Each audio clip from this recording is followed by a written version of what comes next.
Hello दोस्तों, कैसे हैं आप सब। आप सबका स्वागत है मेरे यूट्यूब चैनल कथा अनकही में। अगर कहानी अच्छी लगे तो लाइक शेयर एंड सब्सक्राइब कीजिएगा। सतीश, हाँ भला, इस नाम को मैं कैसे भूल सकती हूँ। ये वही नाम है जिसे मैं सबसे छुपा कर अपनी हथेलियों और किताबों के पन्नों पर लिखा करती थी।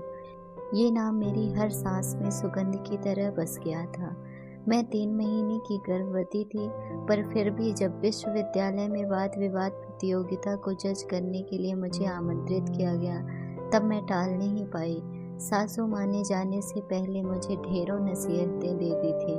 मंच पर अपनी बात रखते हुए वक्ता और अपनी बात को और मजबूत बनाने के लिए तर्क करते ये युवा प्रतिभागी मुझे हमेशा से अच्छे लगते आए हैं। इसलिए विश्वविद्यालय जाने से पहले मैंने अपनी पसंदीदा हल्के पीले रंग की साड़ी पहनी थी और आईने में देखकर अपने बालों की एक लट निकालना नहीं भूली थी।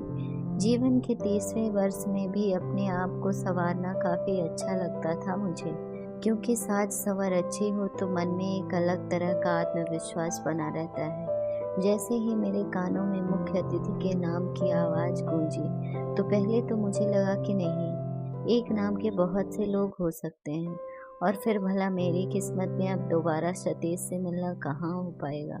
पर नहीं, किस्मत इतनी बुरी भी नहीं थी मेरी। सतीश मेहता, यही नाम पुकारा गया था। और जब सतीश मंच पर आए और अपनी उसी प्यारी सी मुस्कान के साथ हाथ जोड़कर सबका अभिवादन किया, मेरी नज़र सतीश पर पड़ी। हाँ, ये वही सतीश है जिससे 10 साल पहले एक तरफा प्रेम किया था मैंने।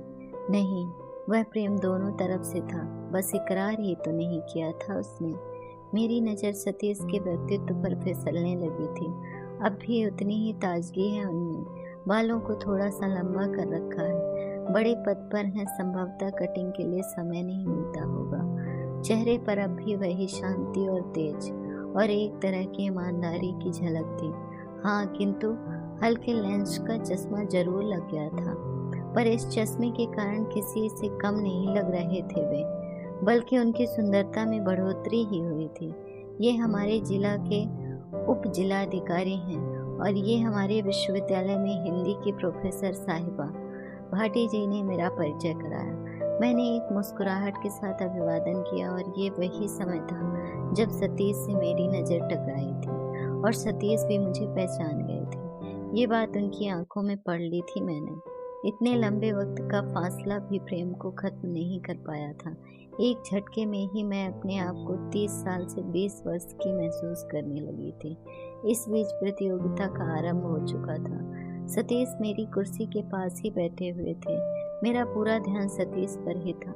मैं तिरछी नज़र से उसकी तरफ देखने का प्रयास कर रही थी, पर सतीश तो प्रोग्राम में ही लीन थे, हमेशा की तरह अपने लक्ष्य पर पूरी तरह केंद्रित। पर मेरे लिए अब केंद्रित होना कठिन था। पूरी ईमानदारी से प्रतियोगियों की प्रतिभा का आकलन करके उन्हें सम्मानित किया था सतीश ने। कार्यक्रम के बाद गेस्ट हाउस में चाय नाश्ते का इंतजाम रखा गया था, पर सतीश नहीं रुके, लेकिन मेरे पास आकर इतना जरूर बोले, आज तुमसे इतने साल बाद मिलकर बहुत अच्छा लगा। अब मैं तुम्हारे शहर में ही आ गया हूँ, इसलिए मुलाकात होती रहेगी। अपना कार्ड आगे रख दिया था सतीश ने, और मैंने भी कार्ड पर लिखे नंबर पर तुरंत ही कॉल करके फ़ोन कट कर दिया, जिससे सतीश के मोबाइल पर मेरा नंबर पहुंच जाए।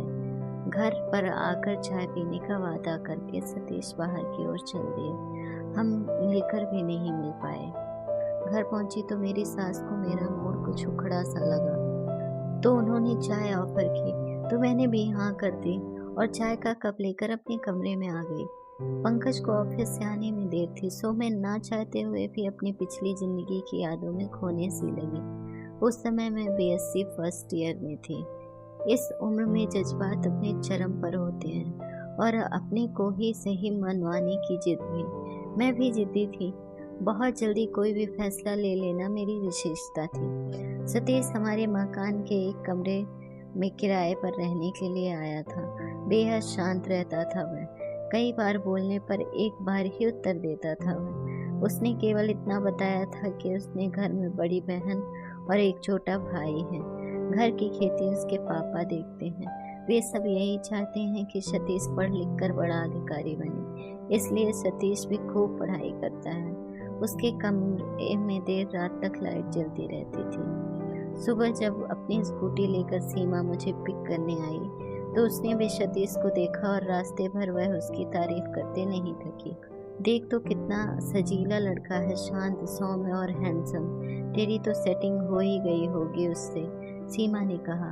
तो प्रत्यक्ष में तो मैंने धत कहकर उसकी बात काट दी, पर सच तो ये था सतीश के साथ मेरा नाम जोड़ा जाना मुझे अच्छा लगा था और उसी दिन से सतीश के प्रति मेरी सोच बदल गई थी। मैं अब उसे अपने जीवन साथी के रूप में देखकर रोमांचित हो रही थी और माँ पापा का भरोसा भी हासिल कर लिया था सतीश ने। तभी तो कभी कभी माँ पापा दोनों एक साथ बाजार आदि चले जाते और वापस आने में उन्हें 2-3 घंटे लगते। इस बीच पूरे मकान में सिर्फ मैं और सतीश ही अकेले रह जाते थे। मकान में एक युवा लड़के के साथ अकेले रहना मुझे कुछ रोमांचित करता था तो कभी डर भी पैदा करता था, पर अनुभवी माँ पापा ने शायद सतीश की निष्ठा को पढ़ लिया था, तभी तो वो मुझे अकेला छोड़ने में भी नहीं हिचकते थे। मैं कई बार उसके कमरे के सामने से निकलती, मोबाइल को कान से लगाकर सहेलियों से बात करने के बहाने, पर उस पर कोई असर नहीं पड़ता। वह अपनी नजरें झुकाए पड़ता रहता। कभी कभी तो उसकी इस हरकत पर मुझे झल्लाहट भी हो जाती थी। अरे इतना भी पढ़ाकू क्या बनना कि इधर उधर खोज खबर ही ना रहे। अगर वह इतना ही ईमानदार है तो तू थोड़ी बेईमान बन जाना। सीमा ने मेरा हौसला बढ़ाया और ये कहना गलत नहीं होगा कि मैं भी अंदर ही अंदर सतीश को प्रेम कर बैठी थी और इजहार करना चाहती थी, और उसका मौका मुझे जल्द ही मिल गया जब माँ और पापा घर में नहीं थे। तब मैं सतीश के कमरे में बेधड़क घुस गई और जाकर सतीश के हाथों को अपने हाथ में ले लिया। सतीश उस समय बिस्तर पर लेटा हुआ था।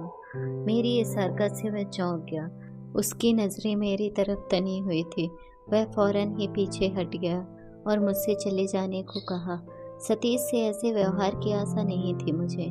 मेरे अहंकार को चोट तो लग चुकी थी, इसलिए मैं गुस्से में कमरे से बाहर निकल आई और अपने कमरे में मुंह छिपाकर लेट गई।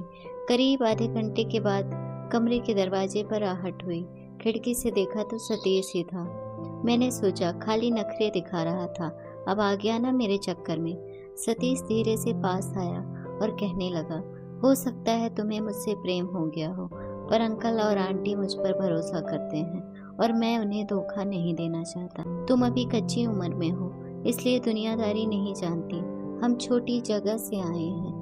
लड़कों के लिए अपना करियर बनाना प्यार व्यार से ज्यादा मायने रखता है। वह कुछ देर ठहरा और फिर उसने कहा कि वह चाहे तो बड़ी आसानी से मेरे भोलेपन का फायदा उठा सकता है, पर वह ऐसा नहीं करेगा क्योंकि वह अपने जीवन और माता पिता के प्रति समर्पित रहना चाहता है। इसलिए वह गिरेगा नहीं, बल्कि अपने को उठाने की कोशिश करेगा, और अब शायद यहाँ रह पाना भी उसके लिए ठीक नहीं होगा। इसलिए जल्द से जल्द वह यह जगह भी छोड़ देगा। और फिर सतीश ने मुझे ये सब छोड़कर पढ़ाई पर ध्यान देने की बात कही। चूँकि मेरे ईगो को चोट लगी थी, इसलिए मुझे सतीश की सारी बातें बनावटी लग रही थी। मुझे लगा ये सब दिखावे की बातें हैं और ऐसी बातें वह मुझे और अधिक इम्प्रेस करने के लिए कर रहा है, पर मैं गलत थी। 3-4 दिन बाद सतीश ने कमरा छोड़ दिया था और वह कहाँ गया था यह हम में से कोई नहीं जानता था। मैं अंदर से कितना टूट गई थी।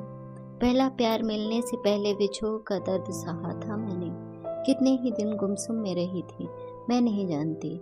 बार बार सतीश के स्वर मेरे कानों में गूंजते रहे कि पढ़ाई करो, करियर बनाओ, तुम्हारी सफलता ही तुम्हारी पहचान है।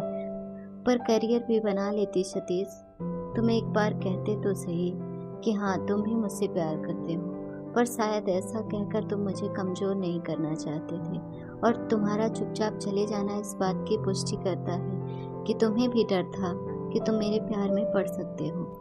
मैं जानती हूँ कि तुम्हें बुद्ध बनने की पूरी संभावना थी, और आज जब तुम बुद्ध बनकर किसी पुष्प की भांति खुल चुके हो, तब जीवन ने तुम्हें मुझसे फिर मिलवा दिया। पर अब क्या? अब मिलने से हमारा प्रेम तो पूर्ण नहीं हो सकता, पर क्या प्रेमी से विवाह हो जाना ही प्रेम की परिणति है? अब मैं विवाहित हूँ, बच्चे की माँ बनने वाली हूँ, इसलिए खुलकर किसी से कुछ कह नहीं सकती, क्योंकि समाज फिर ऐसी औरत को सहन नहीं कर पाएगा। बस यही सोचकर सतीश का नंबर डायल करके भी काट दिया था मैंने।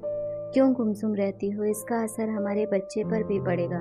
पंकज ने मेरे हाथ पर हाथ रखते हुए कहा। तो बदले में मैं सिर्फ मुस्कुरा भर दी।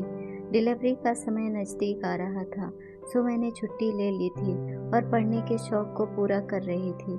आखिरकार ये शौक भी तो सतीश ने ही दिया था मुझे। तभी तो सतीश की दी हुई प्रेरणा से पढ़ लिख कर पीएचडी कर पाई और बाद में प्रोफेसर बन सकी।